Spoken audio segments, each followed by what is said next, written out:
Mga kapuso, mag-ingat po sa mga naniningil ng pera kung hindi kakilala. Isa pong tindahan sa Cebu City ang nakuhanan ng 4,500 pesos nang may nagpanggap na kolektor ng upa.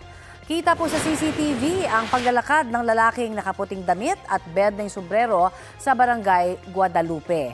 Tumawid po siya ng kalsada at dumiretso sa isang tindahan. Kwento ng kasamahan ng nabiktimang tindera, nagpanggap ang lalaki na inutusan daw siya ng may-ari ng tindahan para singilin ang buwanang upa.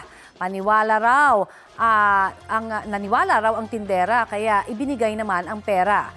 Huli na raw nang malaman niyang modus pala yun. Ayon sa pulisya, marami nang nabiktima ang suspect. Patuloy pa siyang hinahanap. Para huwag maging biktima, paalala po ng mga pulis ay huwag basta magtiwala, lalo na kung may kinalaman sa pera.